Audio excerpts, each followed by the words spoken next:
It is all someone entering the room. Addie, I didn't think you would be here yet. Your letter said tomorrow. I had the chance to take an earlier ferry. And why would I not come a day sooner if it means another day with you? Who are you writing to that has so captured your attention? It isn't a letter. You may think me silly, but I'm trying my hand at... A book? Not silly at all. I think you capable of writing excellent books on half a dozen subjects. Are you penning the definitive history of the fight for women's suffrage in Newfoundland? Or a treaty on the care and feeding of Yorkshire Terriers? Neither, I'm afraid. Perhaps those will be my next projects. I have decided to write just a short thing, really. It hardly deserves to be called a book, but I am writing a life sketch of Gilbert. Another worthy topic, and certainly one upon which you are the greatest living expert. Perhaps, having been mayor of a town the size of St.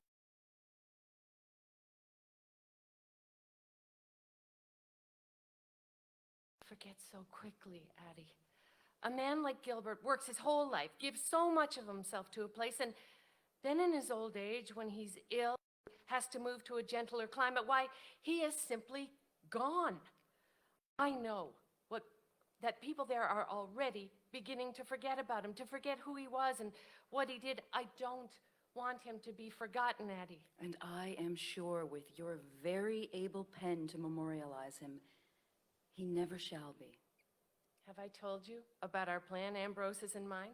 To go back to St. John's with a donation of books from Gilbert's library. You know how I always despaired of his book collection. And donate it to the city so that it might be the seat of a public library bearing his name. I think that will be a very fitting tribute. A library in his name, a biography authored by his loving wife. He would be very pleased, I imagine, with his memorials. He would not think himself worthy of them. He was always such a humble man. Even the humblest man is glad to think his name will be remembered after he is gone. The humblest man? Or woman? History is not particularly good at preserving the names of women, in my experience. I think you are quite wrong, Mary Adelaide Nutting, pioneer of American nursing education. I hear people speak of you that way already. You have written books, you have received awards. I shan't be surprised if they name a building at the university after you, or an award, the Adelaide Nutting Memorial Scholarship. Future generations of nurses will hang it on their walls with pride. And the Armine Gosling Award? What would that be given for excellence in? Oh, serving on committees and writing letters, I suppose, planning bazaars. There will be no awards with my name on them, as you well know. Certainly not because you are any less deserving than I am, or than Gilbert was. Gilbert was a man, a great one, and you are a trailblazer.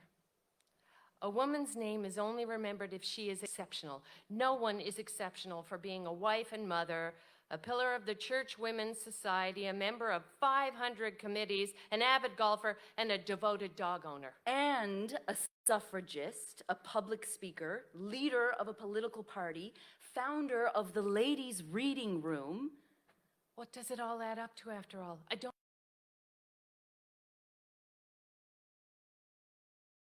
A woman who chooses to marry will never accomplish anything of significance. She will always be a wife and mother first, with no hope of any great of her own. I never said such a thing. Oh, you certainly did. On the very eve of my wedding to Gilbert. Good heavens! Did I really? What a terrible thing to say to a bride before her wedding.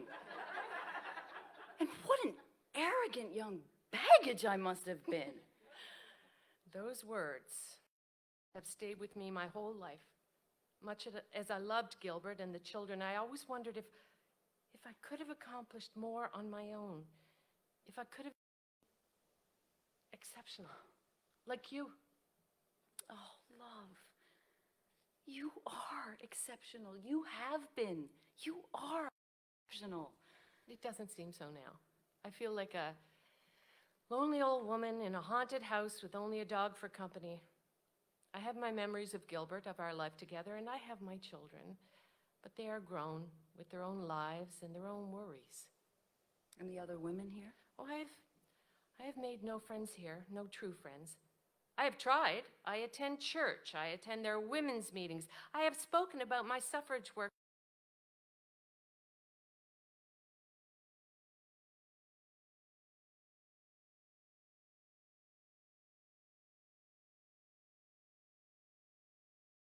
But for so many years, you had a place in Newfoundland, and you lived such a useful life there.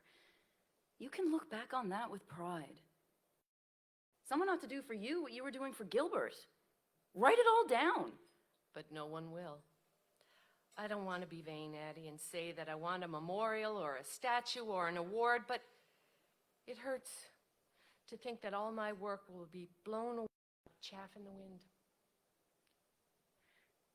What was it you wrote to me about your fellow suffragists after you had moved down here and they had won the right to vote back in Newfoundland? Oh, I don't remember. I know it was awfully morose. I was very morose about it and trying not to let it show in my letter.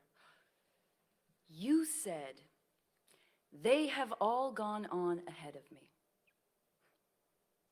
How those words have stuck with me, Minnie.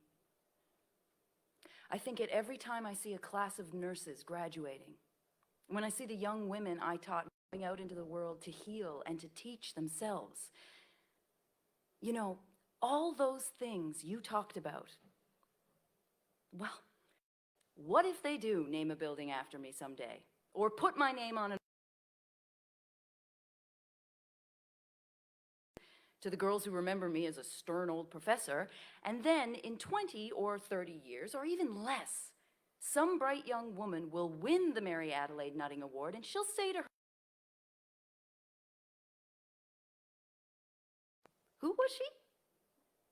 And if you do donate those books and the St. John's ever builds that library in Gilbert's name, well, someday, some young fellow will come out of there laden down with books for his studies, glance at the name over the door, and say, "I wonder why they called it that. Who's Gosling, after all?" Oh, I hope not. We'll put up a little plaque or something. Of course you will. Of course. But all the plaques and all the signposts and memorial scholarships in the world won't stop them from going on ahead of us. That's what they're meant to do. And that's the only true memorial. Every nurse I've taught who saves a patient's life and then teaches another nurse, that's my memorial. Then mine, I suppose, would be every woman in Newfoundland who votes or runs for office. Yes, including the woman who will doubtless be prime minister someday. Wouldn't that be wonderful? It would be. It will be. She will be going on ahead of you because of you. Not to mention every woman who cares for an orphan child, or lectures in a debating club, or fights for poor women to have better housing. To swing a golf club? Yes, yes, dearest.